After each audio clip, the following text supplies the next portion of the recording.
तो जय हिंद जय भारत, तो जय हिंद जय भारत। तो सीओ साहब ने बोला अभी नहीं मरेगा, तो सीओ साहब ने बोला अभी नहीं मरेगा।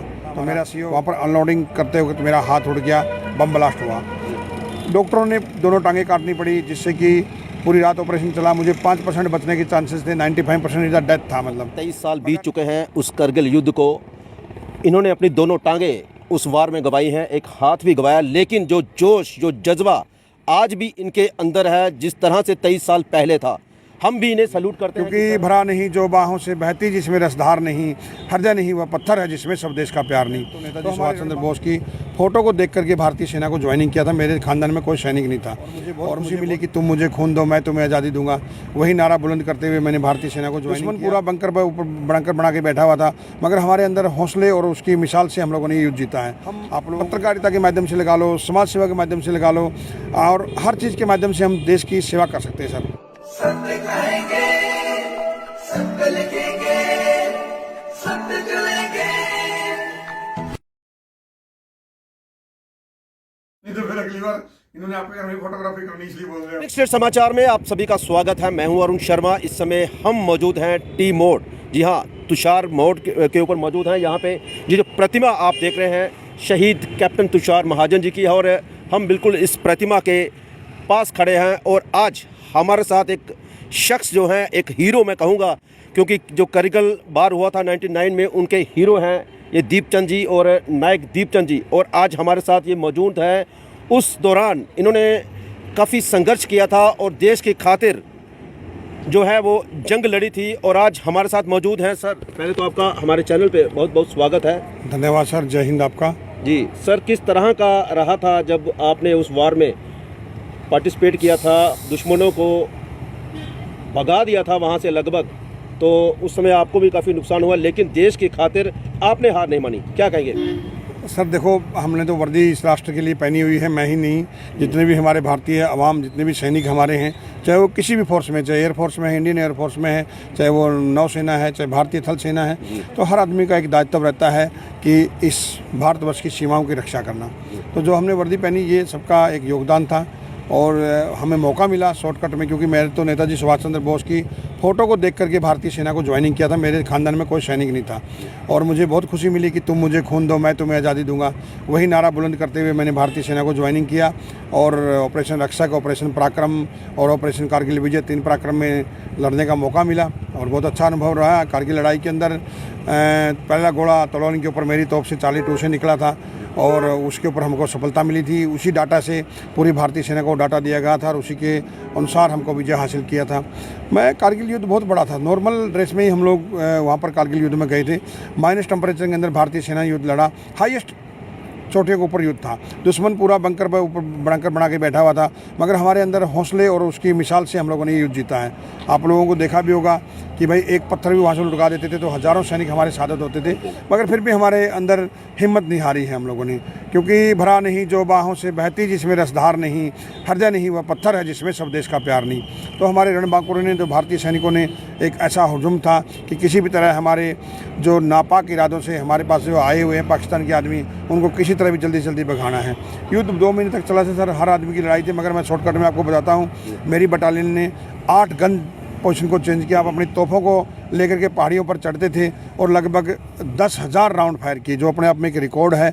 और इसको नज़र देखते हुए हम लोगों को 12 गैलेंट्री अवार्ड मिले। आज मेरी बटालियन का नाम इतिहास के स्वर्ण अक्षरों में लिखा हुआ है कि 1889 मिसाइल रेजिमेंट कारगिल। मुझे भी बहुत प्राउड है कि मैं ऐसी बटालियन का हिस्सा रहा जिनका इतिहास के पन्नों में आज भी नामांकन है। और उसके बाद में ऑपरेशन पराक्रम हुआ, उसके बाद में हमारे को दोबारा फिर बॉर्डरों पर लगा दिया गया। उस टाइम 1 साल तक युद्ध नहीं हुआ सर। दोबारा रियर में, जब हम सिकंदराबाद जो रियर था हमारा, वहाँ पर अनलोडिंग करते वक्त मेरा हाथ उड़ गया, बम ब्लास्ट हुआ। डॉक्टरों ने दोनों टांगें काटनी पड़ी, जिससे कि पूरी रात ऑपरेशन चला। मुझे 5% बचने के चांसेस थे, 95% इधर डेथ था। मतलब मगर जाको राखें साइयाँ मार सके ना कोई। पूरी रात ऑपरेशन चलने के बाद में 12 घंटे तक ऑपरेशन चला। 17 बोतल मुझे खून का चढ़ा था और डॉक्टरों ने बोला था कि भाई 72 घंटे बाद इसको पता चलेगा कि क्या होश आएगा कि नहीं आएगा। मगर 12 घंटे बाद ही मुझे होश आ गया कि जाको राखें साइयाँ मार सके ना कोई।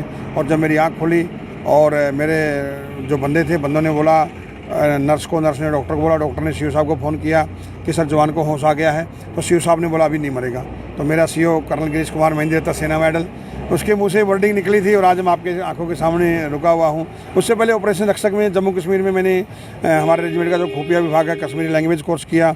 खुफिया विभाग में मैंने दाढ़ी दूढ़ी रख करके वहाँ पर 8 महीने तक खुफिया विभाग में नौकरी किया और उससे ये फ़ायदा हुआ कि हमको 8 आतंकवादियों को मौत के घाट उतारने में मौका मिला।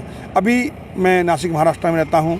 तुषार महाजन ट्रस्ट की तरफ से मुझे यहाँ पर बुलाया गया था, तो कल वहाँ पर जम्मू में प्रोग्राम हुआ और आज मैं उनके घर पर रुका। उस क्या बोलते हैं कि जिसके ऊपर वो पैदा हुए थे, उस जन्मभूमि के ऊपर उस चौखट को चूमा जिसके ऊपर ऐसे लाल पैदा हुए थे, और आज आप मेरे सामने देख रहे हो क्योंकि भाई ऐसे शख्सियत थी जिन्होंने एकत्रित करके चले गए। सर हमारा वसुदेव कुटुम्बकम जो नारा रहता है, जो बलिदान शब्द सैनिकों के पीछे लगता है ना, वो वैसे नहीं लगता। उसके लिए हम लोग बहुत कुछ बलिदान देते हैं सर। बचपन में अपना घर बार त्याग देते हैं, परिवार को त्याग देते हैं, क्योंकि वसुदेव कुटुम्बकम पूरा भारतवर्ष हमारा है सर। मेरे टोपी के ऊपर भी लिखा हुआ है सर्वत्र इज्जत इकबाल, सभी धर्मों का सम्मान करो।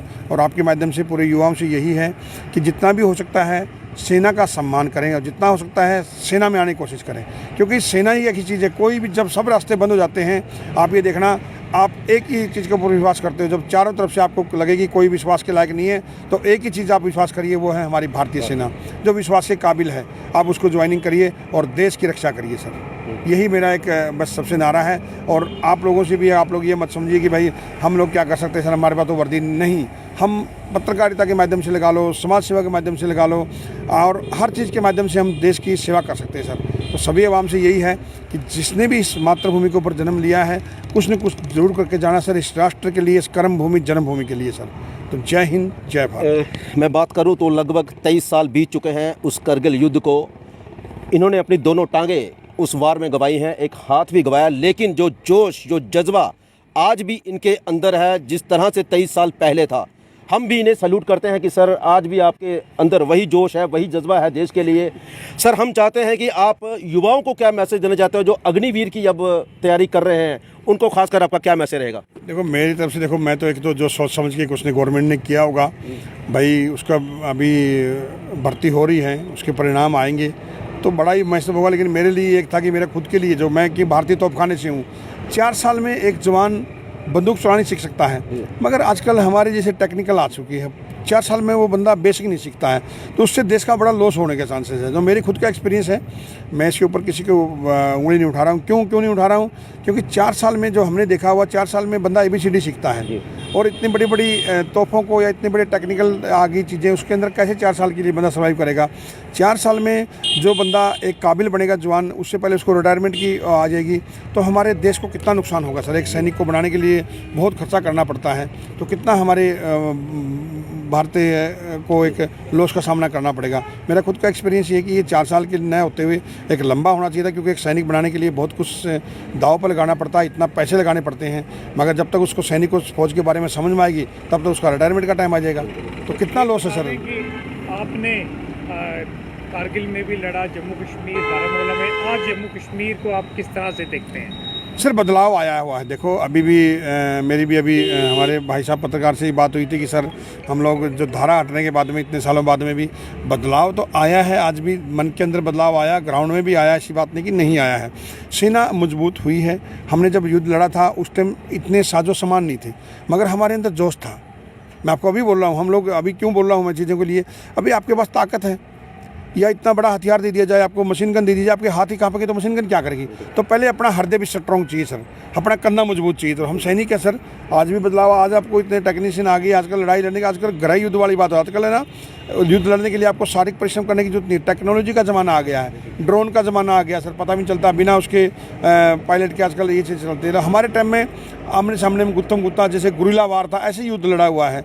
तो उसके बाद में तोपों को, जैसे तोपों से लड़ा गया है। आज क्या हो गया कि टेक्नोलॉजी का ज़माना आ गया, बहुत अंतर आया है उस चीज़ के लिए। आज हमारी फैसिलिटीज़ होगी, हम रातों रात फटाफट पहुंच जाते हैं, पोस्टें बन चुकी है। हमारे टाइम में इतने साधन नहीं थे, मगर फिर भी सेना मजबूत थी। ऐसी बात नहीं कि सेना कभी भी, हमारी भारतीय सेना एक ऐसी चीज़ है जो कभी भी, अगर आज भी मैं आपको ये बोलता हूँ, देश कभी भी हारेगा तो गंदे लोगों के कारण हारेगा। सैनिक हमेशा जिताने का काम करते हैं सर। शुक्रिया सर। जय हिंद। तो जिस तरह से इन्होंने बोला कि सबसे पहले देश है, और अगर हम हैं तो देश के कारण है। और आज तुषार महाजन जी की ये प्रतिमा यहाँ पे लगी है, क्योंकि इन्होंने भी देश के लिए बलिदान दिया है, देश के खातिर लड़े हैं, और इन्होंने भी जो नुकसान हुआ है इनको, लेकिन इनको उसकी परवाह नहीं है, लेकिन इन्होंने अपने देश की परवाह की, भारत की परवाह की, और आज भी वही जज्बा, वही जोश लेके लोगों को ये मैसेज दे रहे हैं। फिलहाल मुझे और मेरे कैमरामैन को दीजिए इजाज़त। नमस्कार।